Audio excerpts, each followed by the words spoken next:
오늘 함께 은혜 받을 말씀은요, 히브리서 10장 19절에서 25절 말씀입니다. 히브리서 10장 19절에서 25절. 그러므로 형제들아, 우리가 예수의 피를 힘입어 성소에 들어갈 담력을 얻었나니 그 길은 우리를 위하여 휘장 가운데로 열어놓으신 새로운 살 길이요 휘장은 곧 그의 육체니라. 또 하나님의 집 다스리는 큰 제사장이 계심에 우리가 마음의 뿌림을 받아 악한 양심으로부터 벗어나고 몸은 맑은 물로 씻음을 받았으니 참 마음과 온전한 믿음으로 하나님께 나아가자.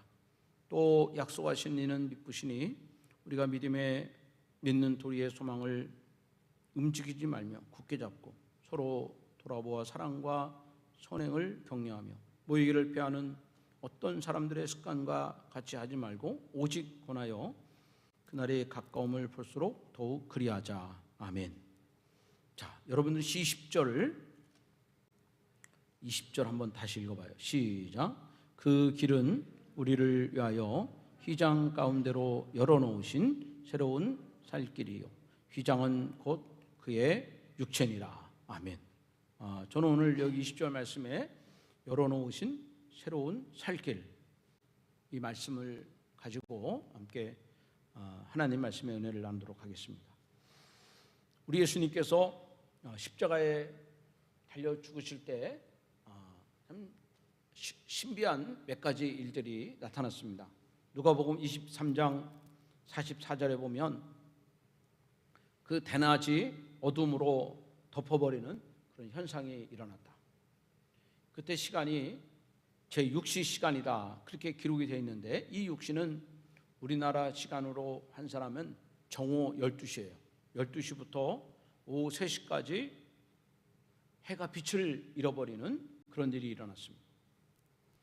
또 마태복음 27장에서는 지진이 일어나기도 했고, 또 한 가지 놀라운 일은 예수님이 십자가에 못 박히실 때 그 성소와 지성소 사이를 구분하는 그 휘장이 위로부터 아래로 완전히 찢어지는 그런 일이 벌어졌다, 그렇게 되어 있습니다.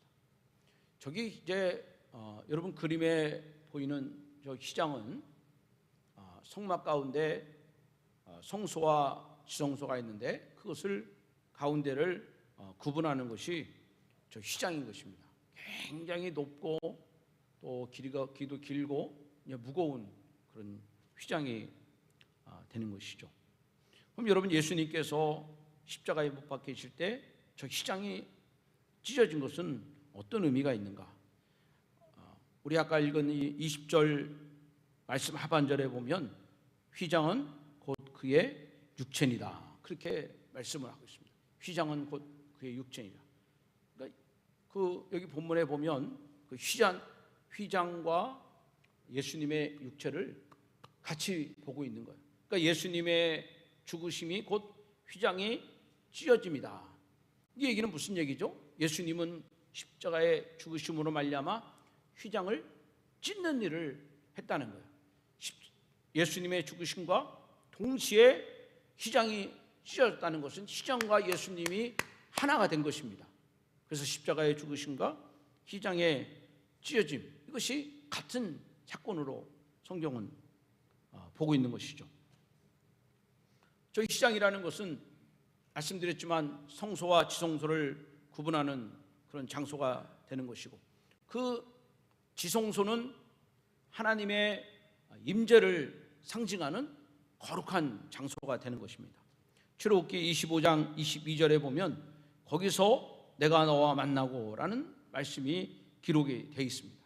그래서 지성소는 하나님의 임재, 또 하나님의 영광, 그리고 그 지성소의 대제사장이 1년에 한 번씩 자신과 백성들의 죄를 사함받게 하여, 속죄받게 하여 그 지성소에 들어가서 속죄 제물을 드리는, 피를 드리는 그런 사죄의 시간을 갖게 되는 것입니다. 근데 여기서 예수님께서 그 휘장을 찢었다 하는 얘기는 대제사장만 1년에 고작 한 번 들어갈 수 있는 그 지성소를 여러분 일반인과 제사장의 구분이 없이 모든 사람들이 지성소로 들어가게 하시고 대제사장을 통하여 짐승의 피로 말미암아 사함을 받는 이런 구약의 율법이 이제는 예수 그리스도가 친히 대제사장이 되시고 짐승의 피가 아닌 예수 그리스도의 피로서 사함을 받고 한 번의 죄사함이 아닌 과거와 현재와 미래의 모든 죄를 다 씻음받을 수 있도록 예수님께서 그 놀라운 일들을 이제 행하셨다. 이것을 이제 우리에게 말씀해 주고 있는 것입니다. 그래서 그 전에 우리가 지성소를 얘기를 하다 보면 어떤 제사장은 자기의 죄사함과 또 씻음을 확실히 정결함을 받지 못한 채 지성소에 들어갔다가 거기서 시체가 돼서 거기서 쓰러지게 되면 아무나도 지성소에 들어갈 수 없기 때문에 그 시체를 처리할 수 없다. 그래서 어떻게 해요?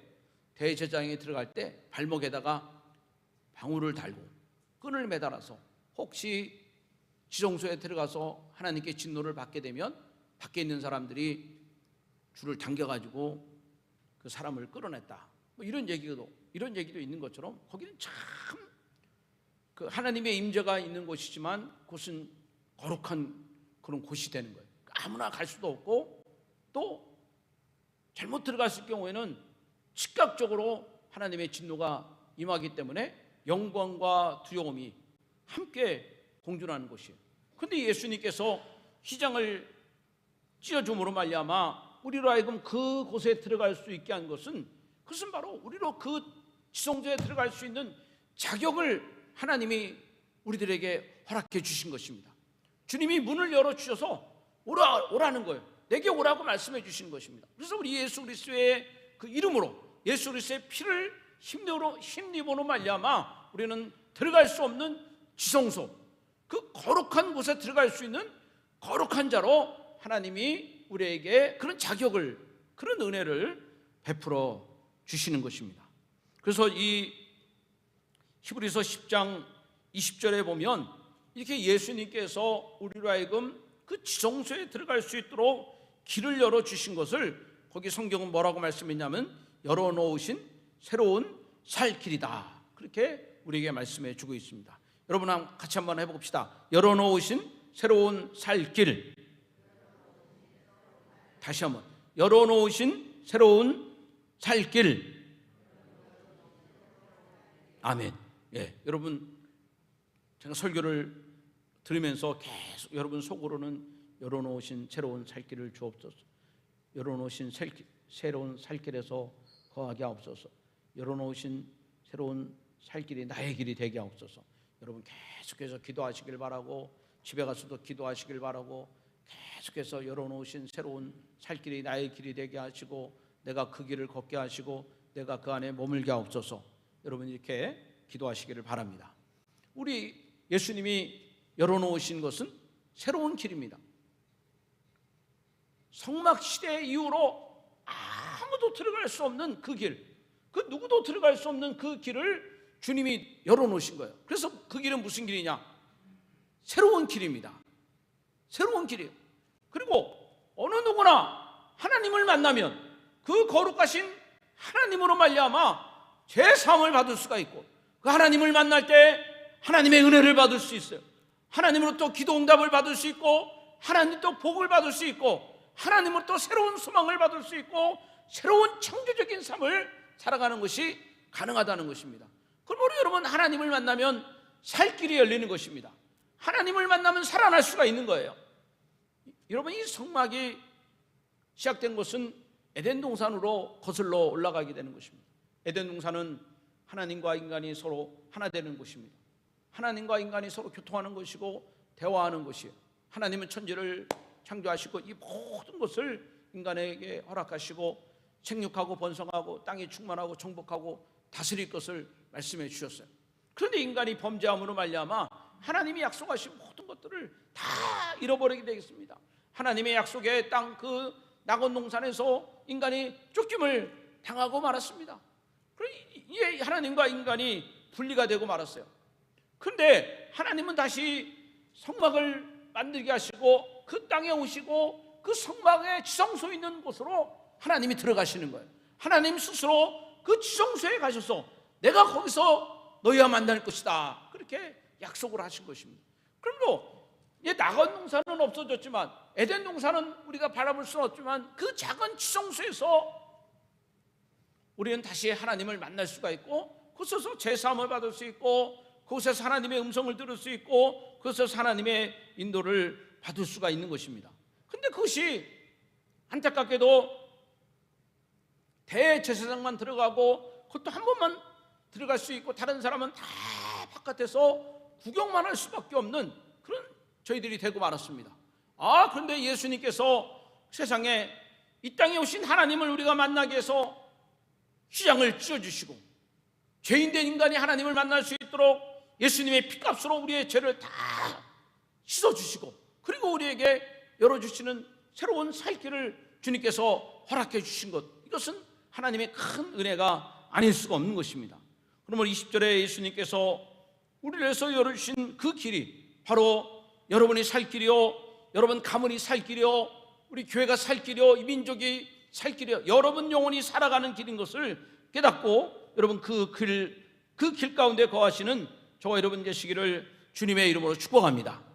이스라엘 백성들이 바벨론에서 70년 동안 포로 생활하다가 그들이 이제 바사왕 코레스의 칙령으로 인해서 이스라엘 백성들이 1차, 2차, 3차 귀환을 하게 되는데, 그 1차 귀환을 하면서 돌아왔던 한 5만 명 가까운 귀환자들이 제일 먼저 그들이 행한 일이 뭐냐면, 무너진 성전을 다시 건축하는, 이 스룹바벨과 예수와 제사장을 통해서 그 성전 건축을 다시 재개하는 일을 하게 되는 것입니다.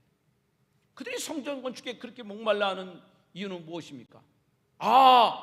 성전이 무너지니까, 하나님의 임재와 하나님의 돌보심이 사라지니까 우리의 모든 존재 가치가 다 떠나가게 되는 것입니다.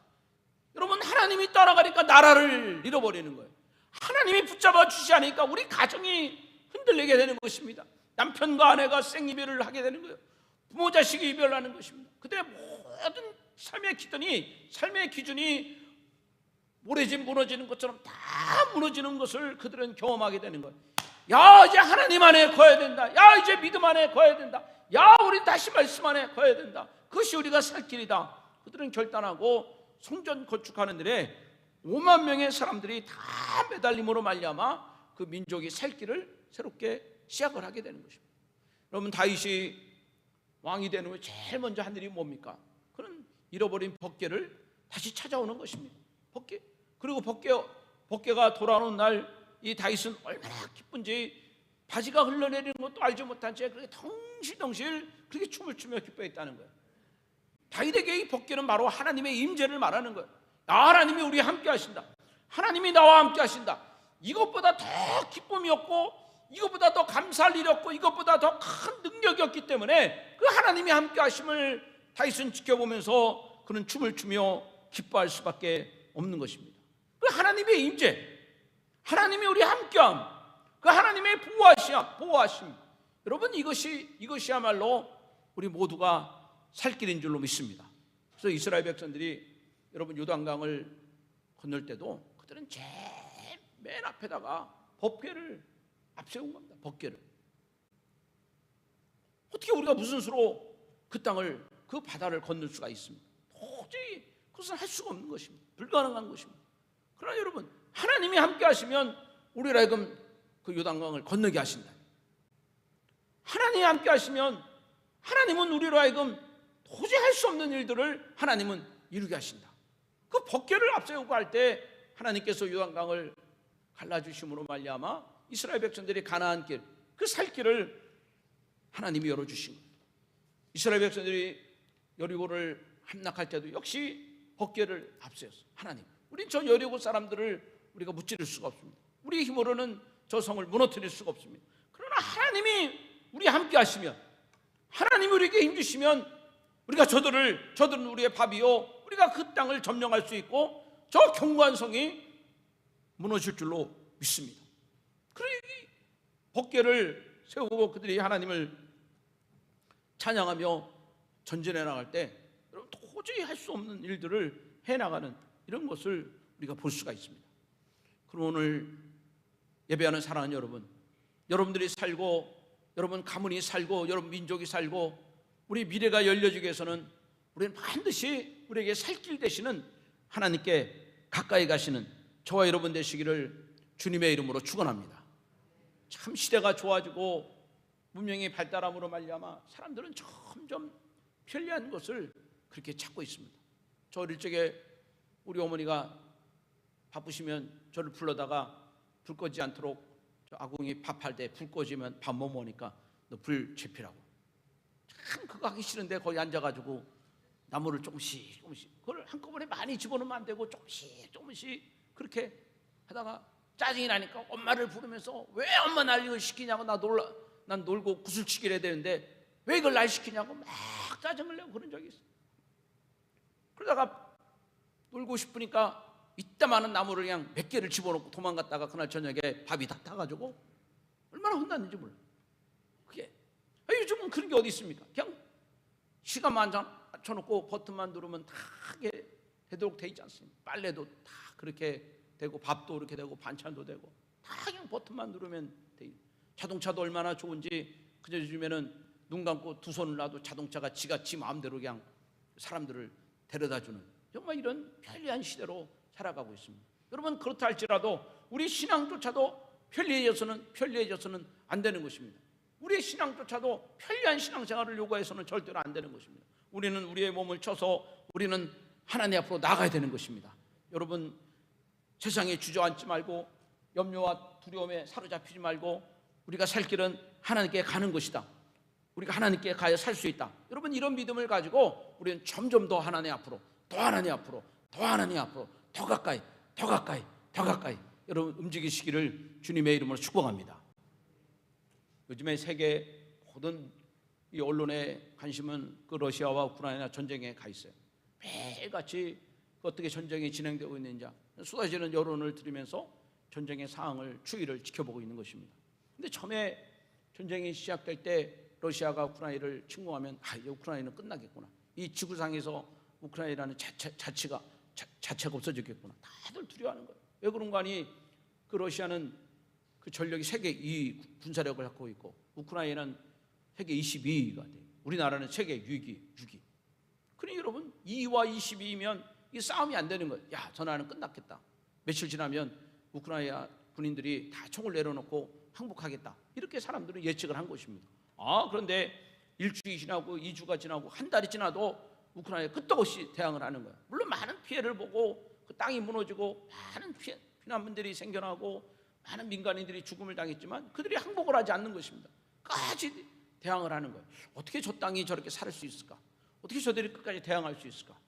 그 혼자가 아닙니다. 그들은 혼자가 아니에요. 폴란드에서 옆에 있는 나라에서 그들의 국정을 열어주고 피난민을 받아주고 그들을 끌어안아주고 그들이 살 수 있도록 거처를 마련해 주는 거예요. 그 유럽의 여러 나라들이 무기를 갖다 주고 빵도 갖다 주고 그들을 힘을 주는 거예요. 총알도 갖다 주면서 이거 써보라고 그러고, 또 저 미국에서 비행기도 갖다 주고 탱크도 갖다 주면서 힘내라. 당신들은 혼자가 아니다. 계속해서 이 나라 저 나라에서 힘을 주고 무기를 주고 위로를 주고 그 힘을 받아서 그 우크라이나 사람들이, 군인들이 계속 대항을 하니까 결국은 러시아가 그걸 견뎌내지 못하는 것입니다. 혼자가 아니라는 것입니다. 그 힘을 받을 때 우리는 할 수 없는 것을 해낼 수 있다는 거예요. 여러분 신앙도 마찬가지입니다. 우리의 믿음 생활도 마찬가지입니다. 우리는 혼자가 아닙니다. 나는 혼자가 아닙니다. 하나님, 우리 창조의 하나님이 우리와 함께 하십니다. 만군의 하나님이 나의 하나님이 되십니다. 만병의 치료자 되신 여호와 이레가 나와 함께 하십니다. 그분이 가문을 지켜주십니다. 우리의 사업의 주관자가 되십니다. 은도 내 것이요 금도 내 것인 그 하나님이 나와 함께 하십니다. 여러분 그 하나님을 만나야 되는 것입니다. 그 하나님께 가까이 가야 되는 것입니다. 그러면 우리가 살아날 수가 있는 것입니다.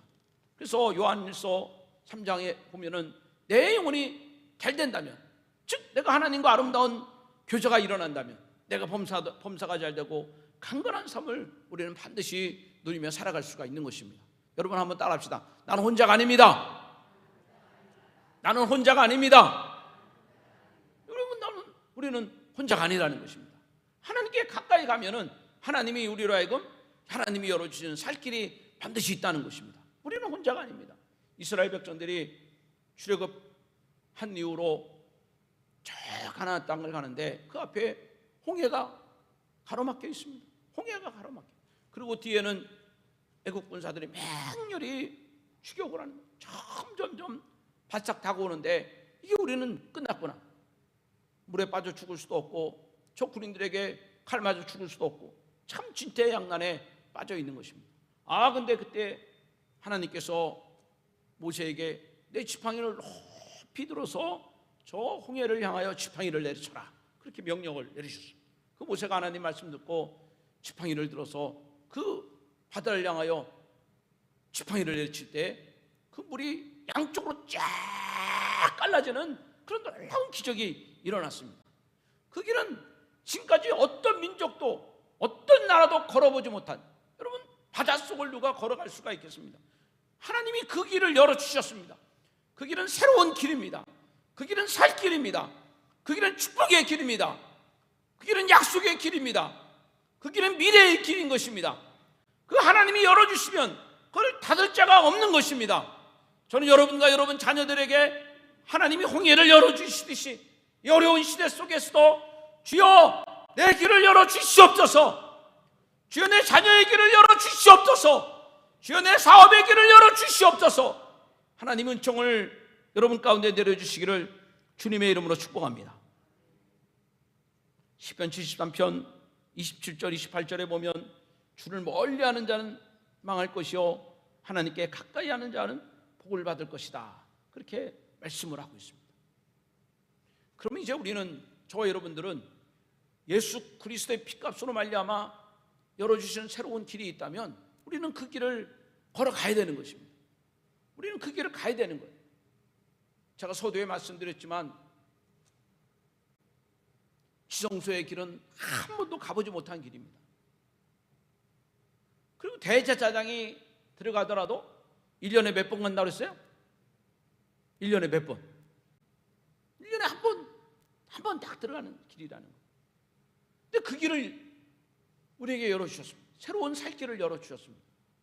그럼 예수 그리스도를 믿는 자들은, 예수 그리스도께서 나의 죄를 사해 주기 위해서 십자가에서 피 흘려 죽으심을 믿는 자들은 여러분 주저하지 말고 오늘 여기 19절의 말씀처럼 여러분 담대하게 담력을 얻어 자유롭게 우리가 하나님 앞으로 나아가야 되는 것입니다. 예수의 피를 믿는 자들 가운데 여전히 지성소에 들어가지 못하고 여러분 바깥마당에서 구경하듯이 그렇게 신앙생활하는 분들이 있지 않습니까? 예수 그리스도께서 죽음으로 말미암아 우리에게 지성소를 열어줬음에도 불구하고 우리는 구경하는 신앙생활을 하지 않습니까? 우리는 만나지 못하고 체험하지 못한 신앙생활을 우리는 하고 있지 않는가? 여러분 예수를 믿는데 내가 그리스도의 피로 구원을 받았다고 그러는데 1년에 한 번 예배 드린다, 1년에 한 번. 여러분 이게 말이 되는 것입니까? 내가 예수의 피를 믿는다고 그러는데 나는 1년에 성경 한 번 본다, 나는 한 번 가끔마다 어려울 때 기도한다. 이거는 예수님이 열어주신 새로운 길을 걸어가는 자가 아닌 것입니다. 왜 주님이 우리에게 그 길을 열어주셨는가? 그 길에 들어가서 거기서 하나님을 만나라는 것입니다. 그 속에서 하나님께 기도하라는 것입니다. 그 속에서 하나님의 음성을 들으라는 것입니다. 그래서 하나님의 열매를 맺기 위해서 주님이 그 길을 열어주신 거예요. 제가 감난산 예수님의 기도에 대해서 여러분들에게 설교를 해드리지 않았어요? 예수님이 이 땅에 오셨지만 예수님 늘 습관을 따라 기도하셨다고 그랬어요. 그 기도를 통해서 하나님 앞에 나가는 거예요. 그 기도를 통해서 하나님으로부터 힘을 받는 거예요. 그 기도를 통해서 하나님의 뜻을 깨닫는 것입니다. 바로 하나님은 이미 지성소, 예수 그리스도와의 이 지성소의 만남이 늘 이루어지고 있다는 것입니다. 오늘 우리가 예수님의 습관을 따라 기도하는 것 같이 우리도 그렇게 지성소 안에 들어가서 하나님의 만남의 지성소 안으로 들어가서 여러분 그 속에서 기도함으로, 그 속에서 간구함으로 말미암아 주여 힘을 주옵소서, 주의 능력을 주옵소서. 주여 피할 길을 주옵소서. 주여 응답하여 주시옵소서. 여러분, 이런 놀라운 은혜와 능력이 지성소의 만남이 저와 여러분 가운데 일어나야 될 줄로 믿습니다. 우리는 언제까지 지성소 바깥에서 구경하는 신앙으로 살아가야겠습니까? 우리는 언제까지 간증자의 기도만 들으며 살아갈 수가 있겠습니까? 내가 직접 지성소 안으로 들어가서 주님이 열어주시는 새로운 그 새 길 안에 들어가서 우리는 기도를 통하여 우리는 매일매일 주님과의 만남을 갖는, 매일매일 아름다운 주님의 교제를 나눌 수 있는, 그래서 아바 아버지를 찾는 자들에게 하나님께서 좋은 걸 주시고 성령을 주신다고 그랬는데, 여러분 그 안에서 그런 아름다운 것들을 마음껏 누릴 수 있는 이런 지성소의 살 길이 여러분 가운데 이루어지길 바랍니다. 여러분들은 친구를 만났는데 1년에 한 번씩 가끔 만나는 친구를 좋은 친구다, 친한 친구다 이렇게 얘기할 수 있겠어요? 어림도 없는 얘기입니다. 우리 예수님께서 열어주시는 새로운 살 길은 그 속에서 주님의 음성을 듣는 것입니다. 때문에 여러분들 예수의 피를 힘입어 정말 내가 죄사함을 받았다면, 여러분 이 지성소인 이 지성소, 하나님과의 만남이 있는 이 지성소 안으로, 여러분 이 바이블, 이 성경 안으로 여러분 들어가야 되는 것입니다. 언제까지 성경의 껍데기만 여러분 구경하실 것입니까? 언제까지 여러분 남의 이야기만 듣고 있을 것입니까? 여러분의 하나님을 만나시기를 바랍니다. 나에게 주시는 음성을 들으시길 바랍니다. 하나님이 나를 향한 계획을 여러분 발견하시기를 바랍니다. 지성소 안으로 들어가야 됩니다. 이 말씀 안으로 들어가야 됩니다.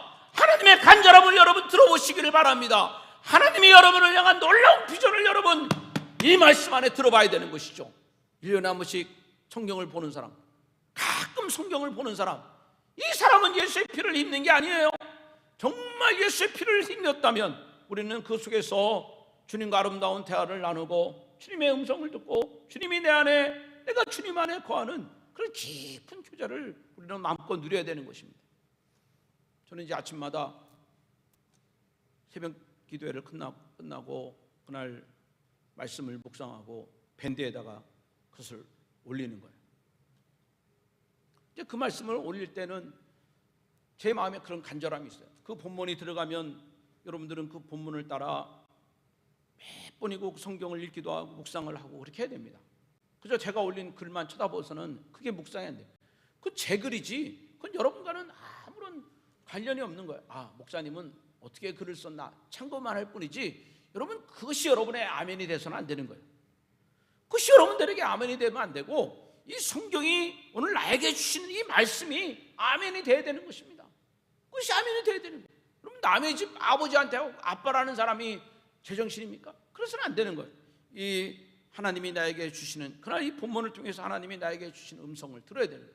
그것이 한 절이 됐든 한 단어가 됐든 한 문장이 됐든 아니면 어떤 사건이 됐든 그 속에서 하나님이 나에게 주시는 그 음성을 들어야 되는 거예요. 매일매일 그 음성을 들어야 되는 것입니다. 여러분 그러면 주님이 여러분들이 그렇게 주님의 음성을 듣기를 원하면 주님도 입을 열어 여러분들에게 말씀하시는 거예요. 하나님은 중심을 보시기 때문에 여러분들이 듣기를 싫어하고 듣고자 하는 마음도 없고 듣고자 하는 생각도 없는데 주님이 갑자기 벼락치듯이 여러분에게 말씀하는 법이 없는 것입니다. 내가 듣기를 사모할 때 사무엘처럼 주여 말씀하옵소서 내가 듣겠나이다 이렇게 간구하는 자에게 하나님이 말씀을 주는 것이지, 하나님 나 바빠요, 난 피곤해요, 난 그럴 생각 없어요, 그런 분들에게 하나님 말씀 주지 않습니다. 간절히 기다리는 자에게 하나님 말씀을 주시는 거예요. 그러니까 저는 오늘 때 성경을 읽고 설교를 준비할 때 어떨 때는 이게 성경이 나에게 말씀하지 않을 때가 너무나 많습니다. 그럴 때는 얼마나 힘들지 몰라요. 마치 마른 걸레를 짜서 물을 얻으려는 것처럼 얼마나 답답한지 모릅니다. 그러다가 12시 1시를 막 넘을 때가 많이 있어요. 그래도 계속 기도하면서 하나님 말씀을 구하면 여러분 하나님께서는 한 번도 저를 거절하지 아니하시고 이번 주는 이런 말씀을 전해라, 성도들에게 이 얘기를 증거해라, 하나님이 저에게 말씀하시는 거예요. 그것은 제가 사모하니까 하나님 말씀을 주시는 거지, 제가 가만히 있는데 내 마음이 닫혀 있는데 하나님 말씀 주지 않아요. 닫혀 있는 자에게는 들리지도 않습니다. 다 빼앗길 수밖에 없는 것입니다. 사랑하는 여러분, 예수님께서 열어놓으신 그 새로운 살 길이 여러분에게 축복의 길이 되려면 그 하나님의 음성을 들어야 됩니다. 말씀으로 들어가야 됩니다. 매일같이 여러분 말씀을 묵상하고, 그리고 여러분 정해놓은 성경의 본문에 따라 말씀을 끝까지 읽어야 됩니다. 여러분, 그건 낭비가 아닙니다. 그건 비생산적인 일이 아니라는 것입니다. 여러분, 바쁜데 피곤한데 성경을 뭐 읽느냐? 여러분, 이런 생각하면 절대로 안 됩니다. 나의 인생의 가장 우선순위가 하나님의 말씀이 되어야 되는 것입니다. 그 말씀을 따라 내가 복되게 하고 그 말씀이 나를 높여주기 때문에 그 말씀을 떠나서는 절대로 안 되는 것입니다. 어떤 분의 글을 읽어보니까 그분이 기회가 돼서 저 미국의 백악관을 다녀왔다고요. 근데 그 백악관 가운데서도 미국 대통령이 근무를 하던 그 집무실에 갔다 왔어요. 근데 깜짝 놀랐다는 거예요. 미국의 대통령의 집무실이 생각보다 너무 작다는 것입니다. 그렇지만 여러분, 그 대통령이 앉아있는 그 자리에서 그 사인을 통해서 여러분, 미국이 오른쪽으로 할 것이냐 왼쪽으로 할 것이냐, 전 세계가 어떻게 될 것이냐 하는 것이 그 조그마한 그 집무실 안에서, 그 사무실 안에서 모든 것들이 다 좌지우지 되는 것입니다. 지성소도 마찬가지예요. 지성소는 원두밖에 안 되는 겨우 하나의 원룸 될 수밖에 없는 그런 작은 공간이지만 여러분, 그곳에서 하나님은 흥망성쇠, 역사의 모든 흥망성쇠를 그 지성소 안에서 하나님 모든 것을 주관하게 하시는 거예요. 한 나라가 올라가고 한 나라가 앉고, 한 나라의 왕이 올라가고 한 나라의 왕이 폐위가 되고, 이 모든 것들이 그 지성소 안에서 다 결정이 된다는 것이에요. 그러면 여러분, 우리 인생도 마찬가지입니다. 여러분, 자녀의 가는 길, 여러분 우리의 미래의 길도 그 하나님의 만남 안에서 모든 것이 좌지우지 되는 거예요. 내가 열심히 일한다고, 땀 흘려 노력한다고 여러분, 그것으로 내 인생이 결정되는 것이 아닙니다. 하나님의 말씀, 그 말씀을 들으면 그 말씀이 나로 하여금 움직이는 에너지가 되게 하는 것입니다. 그 말씀이 나로 움직이게 하는 생각이 되게 하고, 그 말씀의 열매를 우리는 반드시 맺게 될 줄로 믿습니다. 사랑하는 교우 여러분, 예수 그리스도께서 열어주신 새로운 살 길로 우리 다 같이 가시기를 바랍니다. 그 속에서 여러분, 기도의 자리에 앉아 있기를 바랍니다. 그 지성소 하나님 앞에서 간구하는 그 기도의 자리에 앉아 있기를 바랍니다. 그리고 여러분, 지성소에서 말씀하시는 하나님의 음성을 들으시길 바랍니다. 그 속에서 여러분, 문제가 해결함 받을 수 있고, 여러분 그 속에서 죄의 인도를 받을 수가 있는 것입니다. 그것이 내가 살 길이에요. 그것이 우리 교회가 살 길이고 우리 민족이 살 길이다. 여러분, 이 사실을 다 믿으시고 우리 모두 지성소로 들어가는, 살 길로 들어가는 저 여러분 되시기를 주님의 이름으로 축복합니다. 살아계신 아버지, 감사합니다. 오늘 우리 모두가, 오늘 예배하는 우리 모두가 지성소로 함께 들어가기를 원합니다. 오늘 그곳에서 하나님을 만나게 하옵소서. 그 속에서 죄사함을 받게 하시고, 그 속에서 간구하게 하시고, 응답받게 하시고, 해결함 받게 하시고, 그의 죄의 뜻을 이루는 아름다운 지성소의 만남, 열어지는 새로운 살 길의 삶을 우리 모두가 걸어가게 하옵소서. 예수님의 이름으로 기도합니다. 아멘. 다 자리에 일어나셔서 우리 언제나 내 모습 찬양합시다.